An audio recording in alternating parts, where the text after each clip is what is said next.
സഹൃദയരെ, കോൺഗ്രസ് അപമാന പുരസ്സരം അവതരിപ്പിക്കുന്നു മുഖ്യമന്ത്രി ലഹള അഥവാ കസേരക്കടി.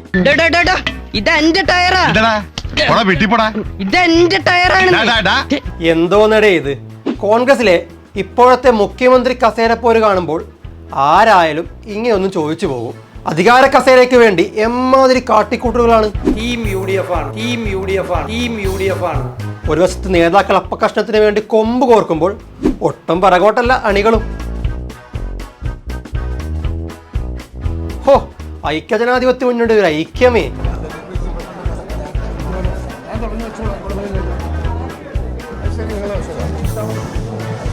ഏതായാലും KPCCയുടെ യുദ്ധമുറകൾ കമ്പനി കാണാൻ പോകുന്നതേ ഉള്ളൂ.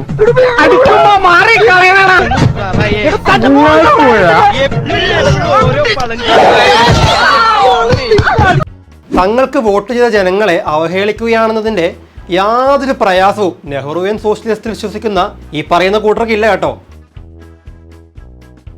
മുഖ്യമന്ത്രി കസേരക്കായി കോൺഗ്രസ് നടത്തിക്കൊണ്ടിരിക്കുന്ന ഈ കാട്ടിക്കൂട്ടലുകൾ കേരള രാഷ്ട്രീയ ചരിത്രത്തിൽ തന്നെ ആദ്യമായിട്ടാണ്.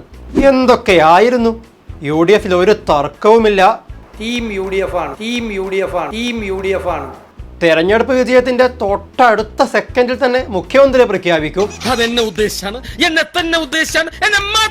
CPMകാരൊക്കെ ഞങ്ങളെ കണ്ടു പഠിക്കണം. ഞാൻ മാത്രമല്ല, അവരെല്ലാവരും. ഇപ്പൊ ഈ പറഞ്ഞവരൊക്കെ എവിടെയാണോ എന്തോ.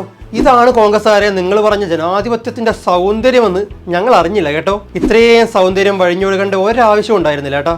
മേക്കപ്പ് കൂടുതലാണ് ചേട്ടാ. അതിനിടയിൽ സീനിയർ ആയതുകൊണ്ട് എന്നെ മുഖ്യമന്ത്രിയാക്കണമെന്ന് പറഞ്ഞ N ശക്തനും മുഖ്യമന്ത്രി പട്ടികയിൽ എൻ്റെ പേര് വിട്ടുപോയതാകുമെന്ന് പറഞ്ഞ K മുരളീധരനുമൊക്കെ കേരളത്തിലെ ജനങ്ങളെയും ജനാധിപത്യ മൂല്യങ്ങളെയും ഒക്കെ അങ്ങ് കളിയാക്കിയാണ്. അല്ല, അതൊക്കെ അവിടെ നിൽക്കട്ടെ. മുഖ്യമന്ത്രിയായാൽ ഈ കോലാഹലങ്ങളൊക്കെ പര്യവസാനിക്കുമെന്ന് നിങ്ങൾ കരുതുന്നുണ്ടോ? അങ്ങനെ കരുതുന്നുണ്ടെങ്കിലേ നിങ്ങൾക്ക് തെറ്റി. കിടക്കുമല്ലേ ആഭ്യന്തരം, ധനകാര്യം, വിദ്യാഭ്യാസം, പൊതുമരാമത്ത്, ആരോഗ്യം, ഇതിനൊക്കെ ഓരോ സെറ്റ് അടികൾ വീത് നടക്കും. ജനാധിപത്യത്തിന്റെ അടുത്ത സൗന്ദര്യം ചാപ്റ്റർ 2. അത്തിപ്പഴം പഴുക്കുമ്പോൾ കാക്കയ്ക്ക് വായ്പുണ്ണ് എന്ന അവസ്ഥയാണ് ഇപ്പോൾ കോൺഗ്രസിൻ്റെത്.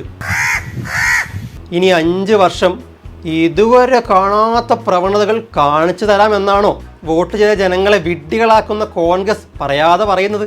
ഏതായാലും ലെറ്റ്സ് വെയിറ്റ് ആൻഡ് സീ.